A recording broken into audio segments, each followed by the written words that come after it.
Amina. Kwa hiyo naweza kusema ukitaka kuinuliwa katika maisha, ukitaka kuinuliwa kiuchumi, ukitaka kutoka katika hali ya kukwama, tafuta kwanza kumjua Mungu. Bwana Yesu asifiwe. Amen. Tafuta kwanza kumjua Mungu. Tafuta kwanza kumjua Mungu. Amen. Amen. Mithali sura ya 8 mstari wa 23. Angalia kitabu cha Mithali sura ya 8 na ule mstari wa 23. Angalia pale Biblia inasema. Kuna kitu ambacho Biblia inaongea pale. Mithali sura ya 8 na ule mstari wa 23. Amen. Amen. Tusome. Mithali sura ya 8 mstari wa 23. Ukishafika tu unasoma. Amen. Haleluya. Nalitukuka tokea milele. Anasema nalitukuka tokea milele. Tangu awali. Anasema tangu awali. Kabla haijawako dunia. Unaona, huyo ni Mungu. Yeye ndiye chanzo cha kila kitu. Anasema hata kabla dunia haijawapo, tayari alikuwepo. Tayari alikuwa anaishi. Yeye ndiye source ya kila kitu. Haleluya. Alishatukuka hata kabla ya kuumbwa kwa misingi ya dunia. Tayari Mungu alikuwepo. Kwa hiyo vitu vyote vinatoka kwake. Yeye ndiye chanzo cha kila kitu. Maana alikuwepo toka mwanzo na vitu vyote vimeumbwa na yeye. Kwa hiyo yeye ndiye unayemhitaji kwa ajili ya kufaulu kwako. Yeye ndiye unayemhitaji ili uweze kutoka chini. Yeye ndiye unayemhitaji ili uweze kutoka katika hali ya kukwama. Yeye Mungu ndio tunayemhitaji ili tuweze kuona ushindi, ili tupate amani, ili tupate utulivu, ili tupate baraka. Tunayemhitaji namba moja ni Mungu. Haleluya. Amen. Sema ni Mungu. Ni Mungu. Sema tena ni Mungu. Ni Mungu. Haleluya. Amen. Bwana Yesu asifiwe sana. Amen. Kwa hiyo nataka niseme kitu kimoja tena siku ya leo, kwamba kufaulu katika maisha haianzi na pesa. Amen. Amen. Haleluya. Inaanza na Mungu. Kufanikiwa katika maisha haianzi na pesa wala haianzi na watu unaowafahamu. Inaanza na Mungu. Mungu ndiyo awe chanzo cha kuinuka kwako. Mungu ndiyo awe chanzo cha kufaulu kwako. Mungu ndiyo awe chanzo cha kila kitu chema unachotafuta katika maisha. Amen. Bwana Yesu asifiwe sana. Amen. Haleluya. Amina. Bwana Yesu asifiwe sana. Amen. Maisha yaanzi na pesa. Mafanikio yaanzi na pesa wala watu unaowajua. Inaanza na Mungu. Kwa nini nasema hivyo? Watu wanaweza wakakusaidia kwenda juu, lakini Mungu ndiye unayemhitaji ili uweze kubaki huko juu. Amen. Amen. Watu wanaweza wakakupatia mtaji ukaanzisha biashara, lakini hawawezi wakakuza mtaji wako. Anayekuza vitu vyote ni Mungu. Amen. Bwana Yesu asifiwe sana. Amina. Watu wanaweza wakakupatia kazi, lakini anayebariki kazi sio wanadamu. Anayebariki kazi ni Mungu. Amen. Amen. Bwana Yesu asifiwe sana. Amina. Haleluya. Amen. Kwa hiyo kitu kimoja ambacho nataka ujue siku ya leo, kwanza chanzo chako ni nani? Chanzo chako ni Mungu. Wewe unatokana na Mungu. Mungu ndiye aliyekuumba. Mungu ndiye chanzo chako. Haleluya. Mungu ndiye chanzo cha kila kitu katika maisha yako. Yeye ndiye chanzo cha kuinuliwa kwako. Yeye ndiye chanzo cha baraka zako. Mungu ndiye chanzo cha kufaulu kwako. Bwana Yesu asifiwe sana. Amen. Kwa hiyo mara zote unapojitenga na Mungu, unajitenga na chanzo cha baraka zako. Mara zote unapojitenga na Mungu, unajitenga na chanzo cha msaada wako. Mara zote unapojitenga na Mungu au unapomwacha Mungu, unaacha chanzo cha baraka zako na unaacha chanzo cha kuinuliwa kwako. Yeye ndiye chanzo cha kila kitu katika maisha yako. Amen. Bwana Yesu asifiwe sana. Amen. Amen. Kwa kama unahitaji kutoka katika hali ya kukwama, unahitaji kutoka katika hali ya kushindwa, unahitaji kutoka katika hali duni, basi wa kwanza unayemhitaji ni Mungu. Bwana Yesu asifiwe sana. Amen. Ni Mungu. Haleluya. Haleluya. Bwana Yesu asifiwe sana. Bwana Yesu asifiwe. Amen. Nataka watufahamu watu wa Mungu kwamba kando ya Mungu hakuna wokovu wala hakuna msaada. Amen. Amen. Isaya 44 mstari wa 6. Kando ya Mungu hakuna msaada. Bila Mungu kuhusika na masuala ya maisha yako, hauwezi ukafaulu katika jambo lolote. Bila Mungu kuhusika na masuala yanayohusiana na maisha yako, hauwezi ukafanikiwa katika jambo lolote. Bila Mungu kuhusika na masuala ya maisha yako, hauwezi ukashinda katika jambo lolote. Haleluya. Amen. Isaya 46 mstari wa 44 mstari wa 6. Amen. Biblia inasemaje pale? Bwana mfalme wa Israeli, mkombozi wako, ndio Bwana wa majeshi, Bwana wa majeshi asema hivi, anasema hivi, mimi ni wa kwanza, mimi ni wa kwanza, na mimi ni wa mwisho, na mimi ni wa mwisho. Zaidi yangu mimi Unasikia? Hapana Mungu. Umesikia? Amen. Huyo ndo Mungu anapoongea. Kwa hiyo asipohusika, anasema mimi ndiye mkombozi wako, anasema mimi ndiye wa kwanza na mimi ndiye wa mwisho, anasema zaidi yangu au kando yangu, apart from me there is no another God. Amen. Amen. Haleluya. Amen. Kando ya Mungu, zaidi yake, pasipo yeye. Kwa hiyo asipohusika na mambo yote yanayohusiana na hatima yako, hauwezi ukainuka, hauwezi kufaulu, hauwezi kupata chochote, maana zaidi yake au kando yake hakuna Mungu mwingine. Bwana Yesu asifiwe. Huyo ndo tunayemhitaji majira haya ili tuweze kufanikiwa. Huyo ndo tunayemhitaji majira haya ili tuweze kuona utukufu. Huyo ndo tunayemhitaji majira haya ili tuweze kuona amani. Huyo ndo tunayemhitaji majira haya ili tuweze kutoka katika hali ya kukwama. Bwana Yesu asifiwe sana. Amen. Haleluya. Angalia na Isaya 45. Isaya 45 mstari wa 22. Angalia kile ambacho Biblia inasema.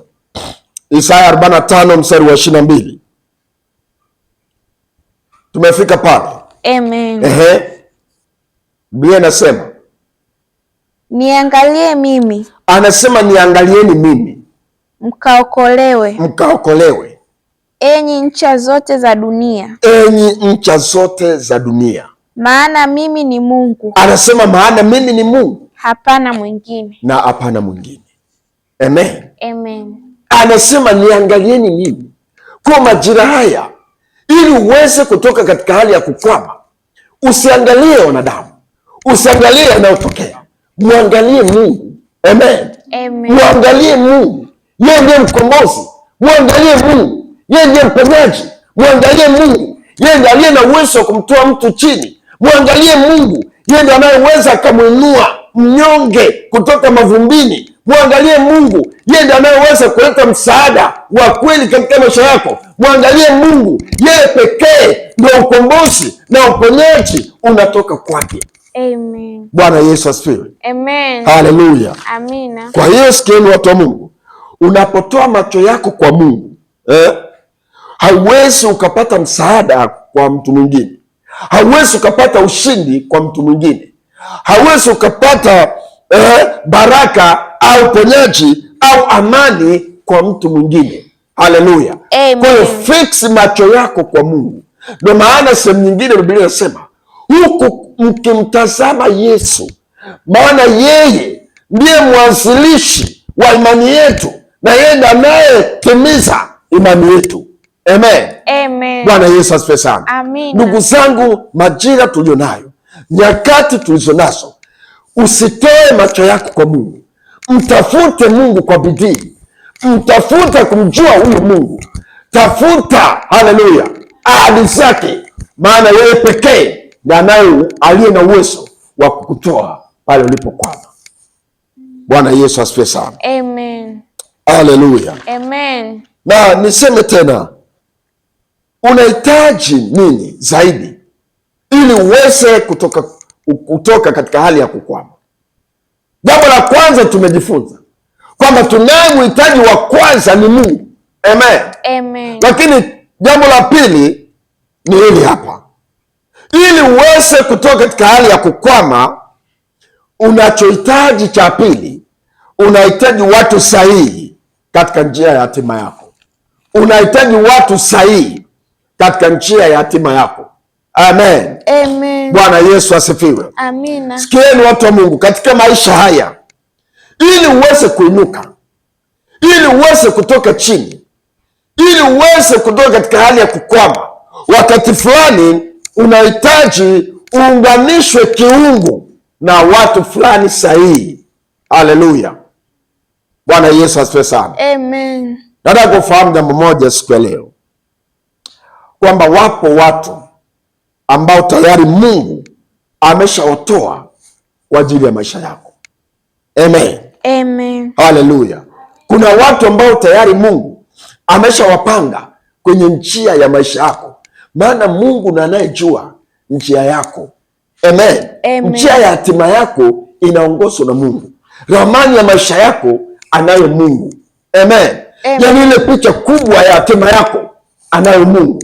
Yeye ndo anayeweza kukuconnect na mtu sahihi kwa ajili ya kuinuka kwako. Amina. Bwana Yesu asifiwe sana. Amen. Bwana Yesu asifiwe. Amen. Angalia kitabu cha Isaya 43 na ule mstari wa 4. Ona kile ambacho Mungu anasema. Isaya 43 na mstari wa 4. Amen. Tusome pale. Amen. Kwa kuwa ulikuwa wa thamani machoni pangu. Asema kwa kuwa ulikuwa wa thamani machoni pangu, na mwenye kuheshimiwa. Na mwenye kuheshimiwa. Nami nimekupenda. Anasema nami nimekupenda. Kwa sababu hiyo nitatoa watu kwa ajili yako. Unaona, anasema nitatoa watu kwa ajili yako. Na kabila za watu kwa ajili ya maisha yako. Unaona? Amen. Bwana Yesu asifiwe. Anayeongea hapo ni Mungu. Anasema anakupenda. Na kwa sababu hiyo anasema kuna watu anawatoa kwa ajili yako, na kabila za watu, yani hata watu sio wafahamu, Mungu anaweza akawaconnect supernaturally katika njia yako kwa ajili ya hao watu kukusaidia, kukufadhili na kukuinua. Amen. Amen. Bwana Yesu asifiwe sana. Amen. Kwa hiyo naweza kusema kwamba katika ya maisha wakati fulani unahitaji supernatural connection. Haleluya. Na watu fulani maalum ambao Mungu ameweka kwenye njia ya hatima yako ili uweze kutoka pale ulipo. Amen. Amen. Bwana Yesu asifiwe sana. Amen. Hebu sikieni watu wa Mungu. Mungu alimtoa Boaz kwa ajili ya maisha ya mama mmoja anaitwa Ruth. Amen. Amen. Mungu alimtoa Boaz kwa ajili ya maisha ya Ruth. Ruth alipokutana na Boaz, maisha ya Ruth yalibadilika ghafla. Ruth alipokutana na Boaz, hadi ya maisha yake yalibadilika ghafla. Ruth alipokutana na Boaz, nafasi yake ilibadilika ghafla. Bwana Yesu asifiwe sana. Amen. Kulikuwa na supernatural connection. Haleluya. Kati ya Ruth na Boaz. Na amesema nitatoa kabila za watu kwa ajili ya maisha yako. Bwana Yesu asifiwe sana. Amen. Ruth alifika kwenye mashamba ya Boaz, akakuta wavunaji wa Boaz wanavuna mahindi, na Biblia inasema kwamba Ruth akawa nyuma yao, akawa anaokota yale mabaki ya mahindi. Bwana Yesu asifiwe sana. Amen. Lakini ghafla muunganiko wa kiungu kati ya Ruth na Boaz ilifanya Ruth ambaye alikuwa nyuma ya wavunaji wa Boaz akawa mbele yao, akawa kiongozi wao, na mwisho wa mambo yote huyu Ruth akawa mama yao baada ya kuolewa na Boaz. Amen. Bwana Yesu asifiwe. Amen. Hiyo ni supernatural connection ambayo kila mmoja unahitaji na mtu fulani sahihi ambaye Mungu amempanga kwenye njia ya hatima yako akutoe mahala ulipo. Bwana Yesu asifiwe sana. Amen. Bwana Yesu asifiwe. Amen. Kwa majira haya watu wa Mungu, unahitaji mtu fulani sahihi, mtu ambaye Mungu amegusa moyo wake kwa ajili ya kuinuliwa kwako, kwa ajili ya kubarikiwa kwako, kwa ajili ya mipenyo yako na kwa ajili ya miujiza yako. Amen. Amen. Haleluya. Amen. Wapo watu ambao Mungu anagusaga mioyo yao. Samueli wa kwanza, kama unaweza kupata kitabu cha Samueli wa kwanza sura ya 10 mstari wa 26. Samueli wa kwanza sura ya 10 mstari wa 26. Kuna watu ambao Mungu anagusa mioyo yao kwa ajili ya kusaidia wengine. Kuna watu ambao Mungu anagusa mioyo yao kwa ajili ya kuwafadhili wengine. Kuna watu ambao Mungu anagusa mioyo yao kwa ajili ya kutoa kwa ajili ya watu wengine. Amen. Amen. Tumefika Samueli wa kwanza. Amen. Sura ya 10 mstari wa 26. Tusome pale. Sauli naye akaenda nyumbani kwake. Anasema Sauli